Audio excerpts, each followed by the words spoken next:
slither, and stalk the way you've seen it in Alien Earth. What if the truth isn't in the CGI, not even in the script, but in the spine of a single actor hidden inside layers of nightmare fuel? Sounds dramatic. Good. Because what Cameron Brown did to become the Xenomorph isn't just acting. It's obsession. And I'll warn you now, once you hear how deep he went, you'll never look at that monster the same way again. Think about it. Why has the Alien franchise haunted us for decades?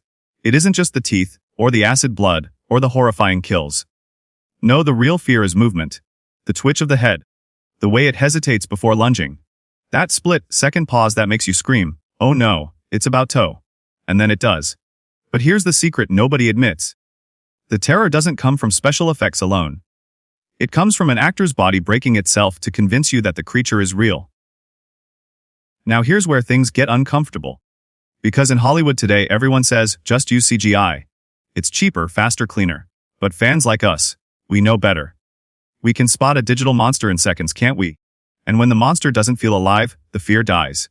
So here's the pain point: why risk going practical when CGI is safer? Why sweat, suffocate, and nearly collapse inside a rubber exoskeleton? Noah Hawley had the controversial answer: because real terror demands real sacrifice. That's exactly why Cameron Brown didn't just wear a Xenomorph suit. He studied 40 years of alien history. He went back to Ridley Scott's original, James Cameron's sequel, even the divisive Alien vs. Predator films. He slowed down the footage frame by frame.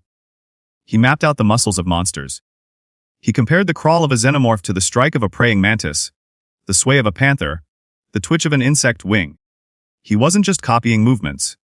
He was decoding forbidden knowledge from every incarnation of the creature. And here's a shocking fact: the suit itself wasn't finished when Brown began. Wētā Workshop, the legendary New Zealand effects team, was still assembling pieces of the nightmare. A tail here, claws there, the head elongating in phases. So how did Brown prepare? He let the suit design itself into his body.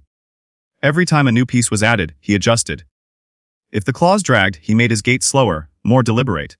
If the headpiece limited vision, he leaned into unpredictability. Imagine training yourself to move like something you can barely see. That's not costume work. That's possession. And here's my personal take: that's why Alien Earth worked. Because we weren't watching a green screen creation. We were watching a human being surrender his comfort, his breath, his bones, to embody terror. Think about that. Would you spend weeks practicing how to twist your neck unnaturally, how to make your chest expand like it's about to rupture, just to make strangers on the internet scream? I wouldn't. I'd probably trip once and go viral for all the wrong reasons.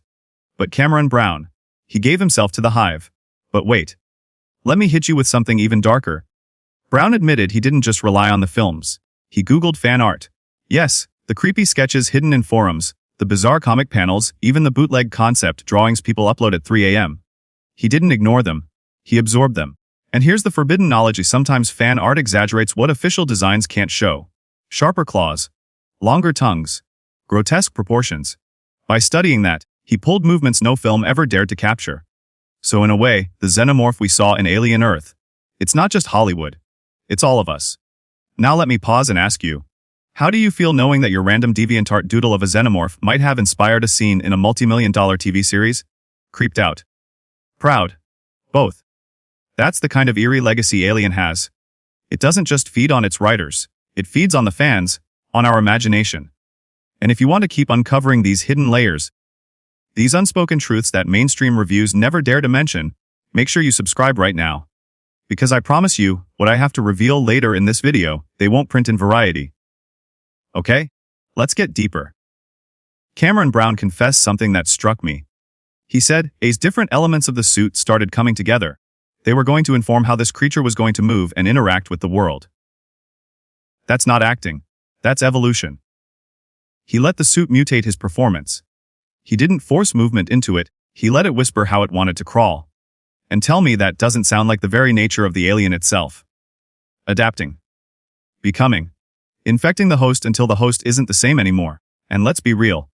This man wasn't just sweating under latex, he was suffocating. Those suits trap heat, they restrict breath. Every step is pain. Every scene is a test of endurance. And while we sit comfortably watching with popcorn, he's literally losing body weight inside a moving coffin, just so we believe the nightmare. Isn't that twisted? Isn't that beautiful? Now here's a controversial take. I think Cameron Brown deserves more credit than the VFX teams. Yes, I said it. The actors inside the monsters are the real architects of fear. CGI cleans up, enhances, but it can't invent the spine, tingling unpredictability of a real body moving unnaturally. Try it yourself. Stand up right now, roll your shoulders forward, tilt your head sideways, and walk like your spine is breaking. Creepy, right? But still not Xenomorph level. That's the difference. And before you think I'm exaggerating, let me remind you Sigourney Weaver, back in the day, said the alien wasn't terrifying until she saw Balaji Baidijo, the original suit actor, move. Balaji was 6'10", rail thin, and studied mime to create those inhuman rhythms. Cameron Brown is following in that cursed lineage. That's why Aliens on Earth feels like the first true heir to the 1979 original. It remembered the secret fear lives in the body, not in the pixels. But I can't stop looping back to one thing. Brown didn't just study the official films. He obsessed over them. Imagine watching Aliens, Alien 3 over and over, pausing just to see how a claw twitched. Imagine rewinding Alien vs Predator, a film many fans dismiss, just to steal a movement cue. Who does that? Who tortures themselves with every piece of alien media, good, bad, or forgotten, just to earn the right to terrify us? That's beyond fandom. That's devotion. And here's the forbidden secret nobody's saying. Brown didn't just continue the Alien legacy, he rewrote it. Because every actor before him moved like they were imitating an insect. But Brown layered in human confusion. Did you notice how sometimes the alien in Earth would stop and almost hesitate like it was questioning itself? That wasn't scripted. That was Brown experimenting with uncertainty, because uncertainty scares us more than aggression. A monster you can predict isn't scary. But a monster that stares, pauses, then lunges. That's nightmare fuel. So let me throw a rhetorical bomb at you. What terrifies you more? A monster that screams as it runs at you?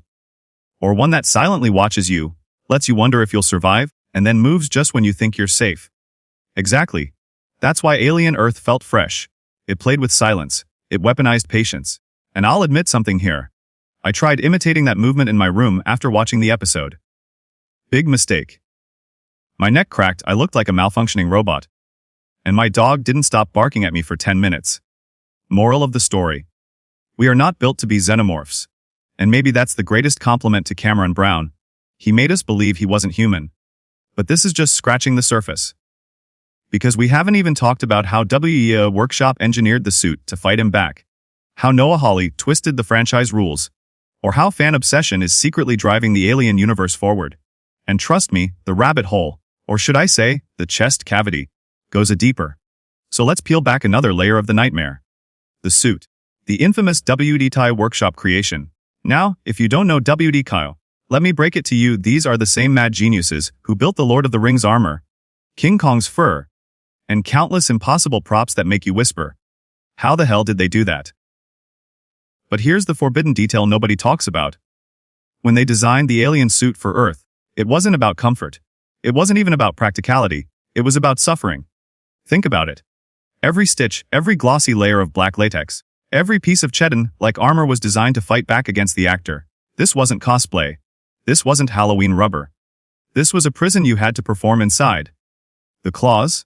Razor, sharp fiberglass that made grabbing props dangerous. The headpiece. Heavy enough to wrench the neck forward. The tail. Balanced so awkwardly that it dragged behind him like a living chain.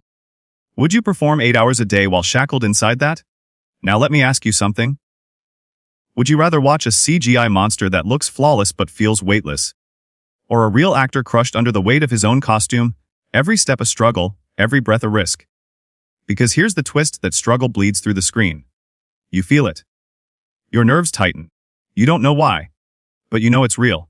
That's the forbidden magic Wētā created. But Noah Hawley? Oh, Hawley was ruthless. He told Brown and the crew something shocking. Don't hide the imperfections. Wait, what? Every filmmaker in the world tries to make monsters smooth, perfect, untouchable. But Hawley leaned into the flaws. If the suit creaked, he wanted it audible. If the head tilted slightly too far, he wanted it shown. If Brown stumbled, perfect, keep it. Why? Because an alien isn't supposed to move like a ballet dancer. It's supposed to unsettle you by being almost